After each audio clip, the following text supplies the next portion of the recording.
안녕하세요. 비코 선생님입니다. 지금부터 중첩구조, 행렬 곱셈, 프로그래밍 챌린지 문제를 함께 해결해 보도록 하겠습니다.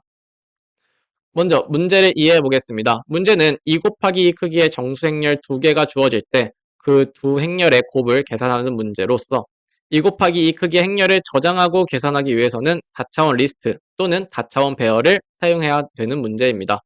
행렬의 곱셈을 계산하는 방법은 문제 중간에 나와 있는데 이 규칙을 알고리즘으로서 설계하기 위해서는 반복문을 구현하고 결과값을 출력을 해야 되는 문제가 되겠습니다.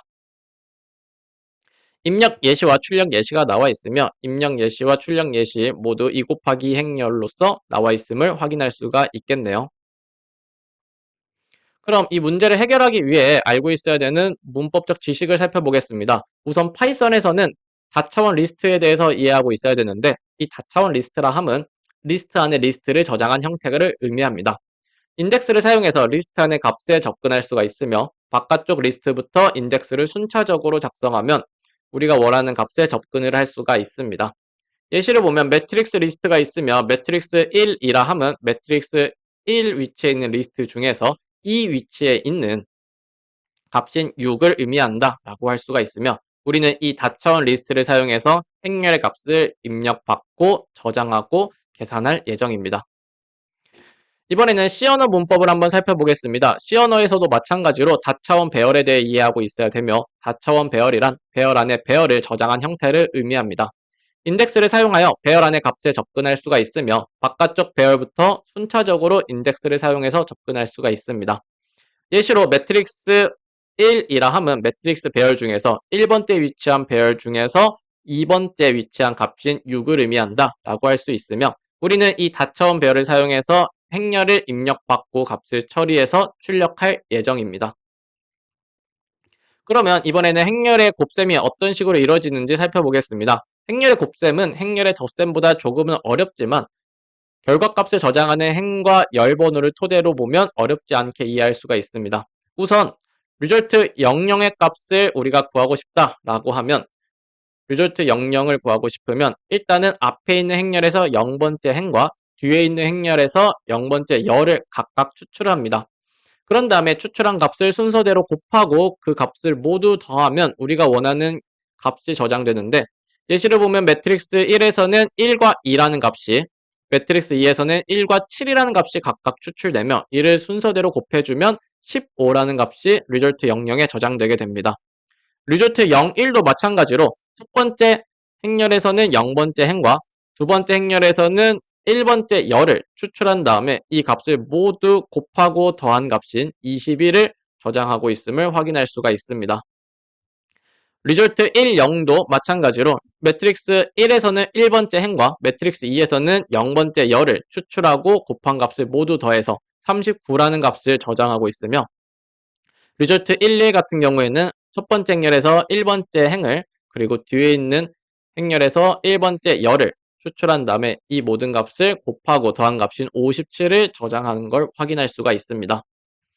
이처럼 행렬의 곱셈은 앞 행렬의 행과 뒤의 행렬의 열을 순서대로 곱한 값의 총합을 계산하는 연산으로서 이를 수식으로 나타내면 리졸트 ij는 매트릭스 1의 ik와 매트릭스 2의 kj로 나타낼 수가 있습니다.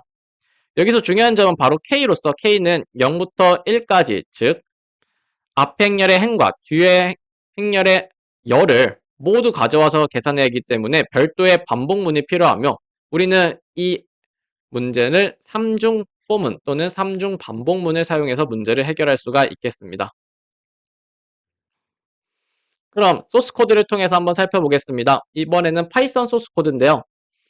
파이썬 소스 코드에서는 총 6개의 변수가 사용되고 있습니다. M1과 M2는 각각 첫 번째와 두 번째 행렬을 저장하고 있으며 let은 결과값을 저장하고 있습니다. i와 j 같은 경우에는 행렬의 행과 열 번호를 의미하며 i와 j를 사용해서 행렬의 값에 접근을 할 수가 있습니다. k 같은 경우에는 곱셈 계산에 사용하는 번호로서 k를 사용해서 m1과 m2의 행열 값을 각각 순차적으로 가져올 수가 있습니다. 소스 코드의 내용을 자세히 살펴보면 반복문을 사용해서 우선 첫 번째와 두 번째 행렬의 값을 저장하고 있고 이때 맵과 어펜드를 적절히 활용하고 있음을 살펴볼 수가 있습니다. 이후 let을 생성하고 0으로 초기화한 다음에 행렬의 곱수를 계산하고 있는데요. 행렬의 곱을 계산하는 수식은 우리가 일전에 확인했듯이 let ij는 m1의 ik와 m2의 kj의 값의 합을 의미합니다. 따라서 이를 누적해서 더할 수 있게 수식을 작성해주고 있으며, 마지막에는 AND 속성과 프린트를 사용해서 2 곱하기 2 형태로 행렬을 출력함으로써 문제를 성공적으로 해결하고 있음을 확인할 수가 있습니다. 이와 같은 형태로 소스코드를 작성하시면 문제를 해결할 수가 있습니다. 이번에는 문제를 해결하는 C 언어 소스코드를 살펴보겠습니다. C 언어에서는 총 6개의 변수를 사용하고 있으며 M1과 M2는 각각 첫 번째와 두 번째 행렬을, let은 결과값을 저장하는 배열을 의미합니다. i와 j 같은 경우에는 각각 행렬의 행과 열 번호에 접근할 수 있게 선언한 변수이며, k 같은 경우에는 곱셈 계산에 사용할 번호가 되겠습니다. 이번엔 소스 코드를 좀 더 자세히 살펴보겠습니다. M1과 M2 같은 경우에는 반복문을 사용해서 행렬의 값을 저장하고 있으며, 밑에는 3중 포문을 사용해서 행렬의 곱을 계산하고 출력하고 있는데, 행렬의 곱 같은 경우에는 우리가 일전에 수식으로서 나타냈듯이 let ij는 m1의 ik와 m2의 kj를 곱한 값의 누적합으로 계산을 하고 있습니다. 그래서 계산한 값을 바로 출력하고 있으며, 하단에 역슬래시 n을 출력함으로써 2 곱하기 2 크기의 행렬 형식으로 출력함으로써 문제를 성공적으로 해결하고 있음을 확인할 수 있습니다. 이와 같은 형태로 소스 코드를 작성하면 문제를 해결할 수가 있습니다. 네, 지금까지 빅코 선생님이었습니다. 감사합니다.